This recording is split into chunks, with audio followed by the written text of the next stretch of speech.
आज तो मेरी मम्मी जी के सामने जाने की हिम्मत ही नहीं हो रही। अब उन्हें कैसे बताऊंगी कि उनका फेवरेट सूट आज प्रेस करते हुए जल गया मुझसे। अगर मम्मी जी को इस बात का पता चलेगा कि मुझसे उनका सूट जल गया तो मम्मी जी तो मेरी शामत ही ले आएंगी आज, और मुझे भला बुरा कहेंगी वो अलग से। पहले ही मम्मी जी मुझे पसंद नहीं करती और अब तो उनका सूट भी जल गया है। अब तो वो मुझे और ज़्यादा सुनाएंगी। पहले खुद सुनाएंगी और फिर जब शाम को रवि जी आएंगे तब उनसे भी डांट खिलवाएंगी। हे भगवान, अब मैं क्या करूं? अब तो मैं कोई सूट भी नहीं लेकर आ सकती मम्मी जी के लिए। अगर बिल्कुल मैचिंग का सूट भी ले आऊं तब भी मम्मी जी को पता लग जाएगा कि ये वो सूट नहीं है। हे भगवान, अब आप ही कोई रास्ता दिखाइए, क्या करूं मैं? मेरी तो कुछ समझ में नहीं आ रहा है। अरे पूजा, ये क्या किया तुमने? दीदी प्लीज़ आप मम्मी जी को अभी मत बताना कि मुझसे उनका सूट जल गया है, वरना मम्मी जी बहुत नाराज होंगी और मुझे बिना बात के सुनाएंगी। बिना बात के क्यों सुनाएंगी? अरे तुमने मम्मी जी का सूट जला दिया है तो तुम एक काम क्यों नहीं करती? तुम जाकर मम्मी जी को बता दो कि तुमसे उनका सूट जल गया है, तो वो कुछ नहीं कहेंगी। अरे दीदी, यही तो प्रॉब्लम है ना कि मैं नहीं बता सकती। ये सूट उनके मायके से मिला था। अगर मैंने उन्हें बता दिया कि उनका सूट जल गया है तो महाभारत शुरू कर देंगी। ठीक है, तुम नहीं बता सकती तो क्या हुआ, मैं बता देती हूँ। अरे नहीं दीदी, आप रहने दो, माँ जी बहुत गुस्सा करेंगी। क्या आप चाहती हैं कि मुझे डांट सुनने को मिले? अरे पूजा, तू ऐसा क्यों सोचती है मेरे बारे में? तू तो मेरी छोटी बहन जैसी है ना, और फिर ये गलती तो सबसे हो जाती है। और वैसे भी ये सूट तूने जानबूझकर थोड़ी ना जलाया है, ये तो तेरे हाथों से जल गया। कोई बात नहीं, प्रेस खराब हो गई होगी। अरे दीदी, वो एकदम से ना लाइट पूरी तेज आ गई थी तो इस वजह से प्रेस में शॉक लग गया। कोई बात नहीं, तुम चिंता मत करो, तुम तो मेरी छोटी बहन जैसी हो ना, मैं माँ जी को कुछ नहीं बताऊंगी। हाँ दीदी, आप 1-2 दिन तक मम्मी को कुछ मत बताइएगा। उसके बाद मैं मम्मी के लिए एक नया सूट ले आऊंगी और फिर मैं मम्मी को बता दूंगी। अरे माँ जी, आप यहाँ बैठी हैं और मैं आपको कब से ढूंढ रही थी। क्या बात है नेहा बहू, ये तो मुझे सुबह से ढूंढ रही है, ऐसा क्या हो गया? अरे मम्मी जी, आपको नहीं पता आपकी पूजा बहू ने क्या जुल्म कर दिया है। अरे तू कुछ बताएगी या पहेलियां ही बुझाती रहेगी? अरे मम्मी जी, अगर मैंने आपको बता दिया ना तो गुस्से के मारे लाल हो जाएंगी आप। अब ऐसा क्या हो गया, तू बता तो सही।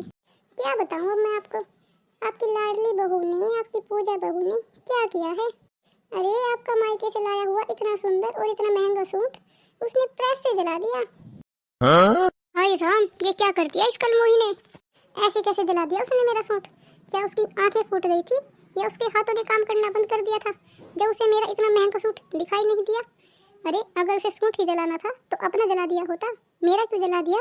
माँ जी, बस क्या बताऊँ आपको, प्रेस करते हुए क्या क्या कह रही थी पूजा आपके बारे में। कह रही थी कि बुढ़ी सारा दिन बैठी बैठी हुक्म चलाती रहती है, 1 मिनट के लिए भी चैन नहीं लेने देती मुझे। कभी कहती है ये बना दे, कभी कहती है वो बना दे। पता नहीं ये बुढ़ी कब मरेगी, कब मेरी जान छूटेगी। क्या ऐसा बोल रही थी वो मेरे बारे में? आने दो उसे, अभी बताती हूँ। अरे माँ जी, मैंने तो सोचा था कि आपको ना ही बताऊँ, लेकिन क्या करूँ, आप मेरी सास हो, मेरी माँ समान हो, आपकी इतनी बेइज्जती में बर्दाश्त नहीं कर पाई, इसीलिए आपको बताने चली आई। आखिर आप मेरी माँ समान सास जो हैं। इस पूजा बहू के तो पंख निकल आए हैं, इसे मेरे बेटे ने जरा सी छूट क्या दे दी, ये तो अब सर पर तांडव करने लग गई है। मुझे तो ये पहले ही पसंद नहीं थी, लेकिन नहीं, रवि को तो इसके साथ ही शादी करनी थी ना। ना जाने क्या गाला जादू कर दिया है इसने मेरे बेटे के ऊपर, हमारी तो कुछ सुनता ही नहीं है। अरे माँ जी, बस क्या बताऊँ मैं आपको कि पूजा सारा दिन अपने मायके वालों से फोन पर बातें करती रहती है और सारा दिन आपकी बुराई करती रहती है। अब देखिए ना माँ जी, एक मैं भी तो हूँ जो सारा दिन इस घर का काम करती रहती हूँ, आपकी सेवा करती रहती हूँ, लेकिन मजाल है कि मैं किसी के सामने उफ तक भी करूँ। अरे बेटा, यही तो फर्क होता है घर परिवार की बेटी में और गैर बिरादरी की बेटी में।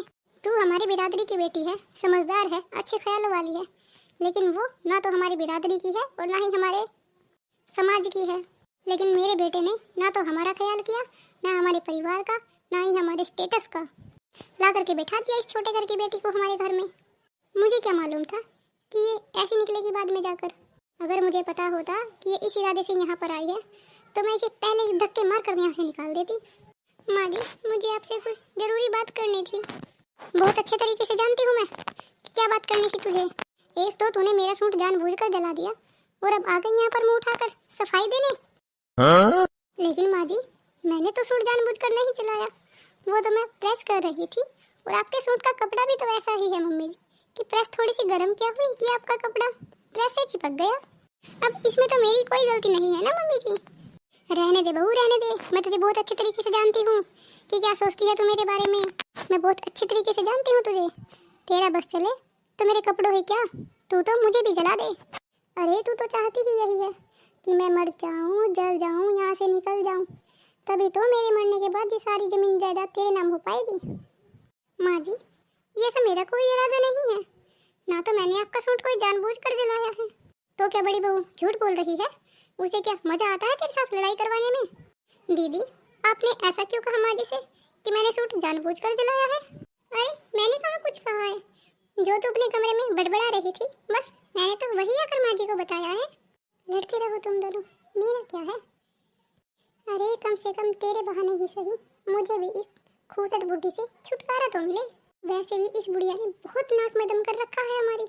हमें ना तो अपनी मर्जी से कुछ खाने पीने देती है और ना ही कहीं बाहर आने जाने देती है। मेरा तो बस चले तो मैं इस बुढ़िया को गंदे नाले में धक्का दे आऊं। अरे कलमुही कुलक्षणी, क्या तुझे मेरा ही बेटा मिला था फंसाने के लिए? फंसाया तो फंसाया, शादी करके इस घर में भी डेरा जमा लिया तूने।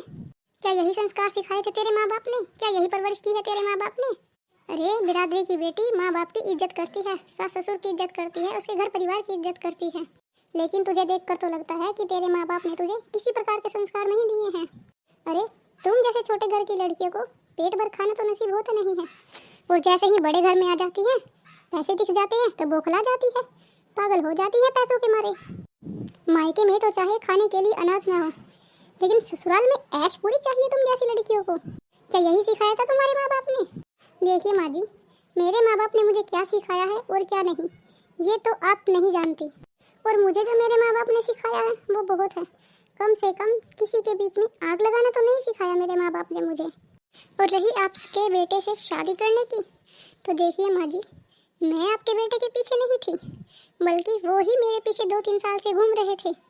उन्होंने बहुत मुश्किल से मेरे माँ बाबा को शादी के लिए मनाया था। अरे माँ जी, मैं तो ऐसे बड़े घर में शादी करके आना भी नहीं चाहती थी, क्योंकि मुझे पता था कि बड़े घर में छोटे घर की लड़कियों की इज्जत नहीं होती। और माँ जी, मैं आपको अपनी सास नहीं, अपनी माँ समझकर ही आपका ध्यान रखती हूँ। मैंने आपका सूट जानबूझकर नहीं जलाया है, प्रेस करते वक्त गलती से जल गया था। और मैंने दीदी से कहा भी था कि वो आपको ना बताए, बल्कि मैं उस सूट के बदले आपके लिए दूसरा सूट लेने मार्केट ही जा रही थी। बस आपसे यही पूछने आई थी कि माँ जी, आपको सूट में और कौन सा कलर अच्छा लगता है। लेकिन माफ़ कर दीजिएगा माँ जी, मुझे लगता है कि अब इस घर में रहना मेरे लिए पाप होगा, क्योंकि आप तो मुझे कभी समझ ही नहीं पाई है, और ना ही कभी आप मुझे समझ पाएंगी, क्योंकि आपकी आंखों पर तो पैसों की पट्टी बंधी है। माँ जी, अगर मैं भी बड़ी जेठानी की तरह अमीर घर की होती तो शायद आप मेरे साथ इस तरह का व्यवहार नहीं करती। माँ जी, आप मुझे एक रात की इजाज़त दे दें, ताकि कल सुबह ही मैं और मेरे पति इस घर को छोड़कर हमेशा के लिए चले जाएं। अरे पूजा बेटा, मुझे माफ़ कर दे, मैं तो इस नेहा की बातों में आ गई थी। अरे मुझे क्या पता था कि मेरी छोटी बहू इतनी लायक है और मेरी बड़ी बहू इतनी नालायक है। अरे बेटा, मैं तो इसकी बातों में आ गई और इसकी बातों में आकर मान लिया कि तूने मेरा सूट जानबूझकर ही जलाया है। लेकिन बेटा, इतना तो मैं भी जानती हूँ कि जब मैं बीमार होती हूँ तो मेरी सेवा सिर्फ तू ही करती है। बड़ी बहू तो किसी न किसी चीज़ का बहाना बनाकर इधर उधर निकल ही जाती है। मुझे माफ़ कर दे बेटा। नहीं माँ जी, आप क्यों मुझसे माफ़ी मांग रहे हो? अरे बड़े छोटों से माफ़ी थोड़ी ना मांगते हैं। माँ जी, बहू अमीर हो या गरीब हो, इस बात से कोई मायने नहीं रखती। अगर मायने रखता है तो सिर्फ इतना कि वो आपकी कितनी सेवा करती है और किस स्वभाव से करती है। माँ जी, मैंने आपकी सेवा कभी भी एक सास समझकर नहीं की है, बल्कि एक माँ समझकर ही की है।